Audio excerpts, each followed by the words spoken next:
मैं Akhilesh Kumar Srivastava global caste conference का global senior vice president हूँ और बेसिकली मैं कुवैत में रहता हूँ और अभी कुछ कारणवश और 19 दिसंबर के लिए मैं इंडिया आया हूँ और मैं चाहता हूँ कि ग्लोबल कास्ट कॉन्फ्रेंस पूरे विश्व में एक परचम लहराए और उस परचम का नेतृत्व श्री राजीव रंजन जी, जो कि ग्लोबल कास्ट कॉन्फ्रेंस के संस्थापक भी हैं और ग्लोबल अध्यक्ष हैं, और मुख्य न्यायसी श्रीमती रागिनी रंजन जी के नेतृत्व में ये परिवार आगे बढ़े, ऐसी मेरी शुभकामना भी है और ऐसा प्रयास भी है। और हम सब मिल कर के इस जो हमारा संकल्प है उस संकल्प के लिए जी जान से लगे हुए हैं और इसको पूरा करने का हम लोगों का संकल्प भी है, जिसकी वजह से आज हम लोग यहाँ पे एकत्रित हुए हैं। और ये मीटिंग आप लोग देख रहे होंगे कितना सफल हो रहा है। और इसके बाद जो कि मेरा जो 19 दिसंबर का विश्व कायस्थ महासम्मेलन कल तालकटोरा में होने वाला है, उसमें भी आप देखेंगे कम से कम 10,000 की संख्या होगी। और ये भव्यता और हमारे कायस्थ परिवार की यही भव्यता और सुंदरता हम लोग दिखाने की कोशिश कर रहे हैं कि हम लोग एक हों और एक होकर के आगे बढ़ें। जैसे समाज में सामाजिक तरीके से, राजनीतिक तरीके से, बौद्धिक तरीके से, सांस्कृतिक तरीके से, सभी तरीके से हम सबका उत्थान हो सके। अगर आपका कोई प्रश्न है तो हमसे कर सकते हैं। अखिलेश जी, जैसा कि देखा जाता है कि कायस्थ समाज सभी समाजों में हर चीज़ में आगे है, चाहे बुद्धिमानी के तौर पे देख ले या किसी सेवा में देख ले या किसी नौकरी में देख ले, लेकिन ऐसी क्या ज़रूरत आन पड़ी कि ये जो हमें जो कॉन्फ्रेंस करनी पड़ रही है उसका क्या मतलब है? देखिए, क्या होता है कि जब बहुत ज़्यादा आदमी बुद्धिमान हो जाता है तो उसके बाद लोगों को समझ में नहीं आते, और यही एक रीज़न है कि कायस्थ सबसे ज़्यादा बुद्धिमान, सबसे ज़्यादा पढ़ा लिखा है और वो अपने में अपना सोच रहा है, दूसरे का सोच ही नहीं रहा है, समाज का सोच ही नहीं रहा है।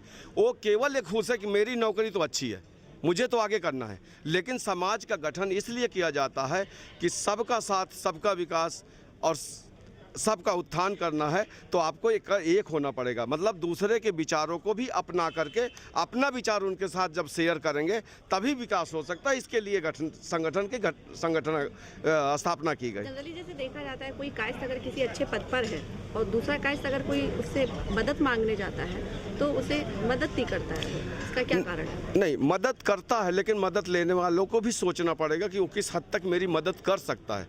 ऐसा नहीं कि मदद नहीं करता। मैं कुवैत में हूँ, मैं कम से कम 25 कायस्थों की नौकरी लगाया हूँ, इंडिया में नौकरी लगाया हूँ। आपको उसके पास जाना है इस तरह से कि मैं आपका भाई हूँ। भाई पहले रिश्ता बनाइए। आप रिश्ता बना करके जब जाएंगे तो आपकी बात सुनेगा, आपके लिए करेगा।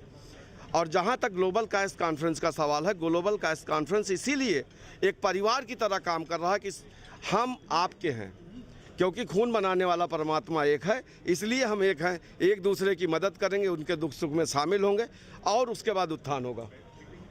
आप आज कल जो तालकटोरा स्टेडियम से जो आप उम्मीदों का कारवा लेकर चले, इससे आप देश और समाज को क्या संदेश देना चाहते हैं? देखिए, देश को तो मैं क्या संदेश दूंगा, उसके लिए राजनीतिक पार्टियां हैं, लेकिन मैं अपने कायस्थ समाज को एक संदेश ज़रूर देना चाहूँगा कि अभी भी समय है, सुधर जाइए, जगिए, उठिए, साथ मिलिए, काम करिए।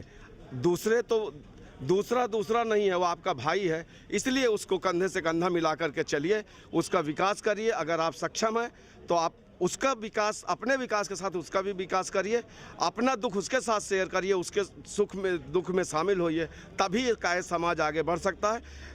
ईश्वर ने जब पैदा किया है तो सबको भोजन भी देगा, सब कुछ देगा, लेकिन अगर आप भाई भाई, आज और भी कौमों में देख लीजिए, वो भाई भाई एक हैं, इसलिए उनकी पूछ है। और अगर कायस्थ लोग इसी तरह से बढ़ते रहेंगे तो मैं कहता हूँ कि उत्थान की बात छोड़ दीजिए, कुछ दिन में आप कहीं कापी किताबों में भी नहीं दिखाई देंगे।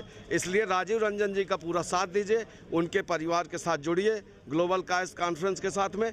सबका साथ, सबका विश्वास, सबका विकास। मैं आपको एक विश्वास दिलाना चाहता हूँ ग्लोबल कायस्थ कॉन्फ्रेंस के सीनियर वाइस प्रेसिडेंट के नाते। एक शब्द है, भूतो न भविष्यति। राजीव रंजन जी इस युग के ऐसे नेता हैं जो ग्लोबल कायस्थ कॉन्फ्रेंस के माध्यम से कायस्थों का उत्थान के विषय में जो सोच रहे हैं वो पूरा होगा। और हमारी जो टीम है, इतनी सशक्त टीम है, उसमें हमारे चाहे लीगल सेल हों, चाहे प्रदेश के अध्यक्ष लोग हों, जितने भी पोस्ट पे हमारे पदाधिकारी बैठे हैं, सब जी जान से काम कर रहे हैं। और नेता एक है, राजीव रंजन। जिसके माध्यम से हम लोग ऊर्जा लेते हैं और आगे विकास करेंगे और विश्वास दिलाते हैं कि ये विश्व का एक ऐसा संगठन होगा जो कि भूतो न भविष्यति का एग्जाम्पल सेट करेगा। धन्यवाद।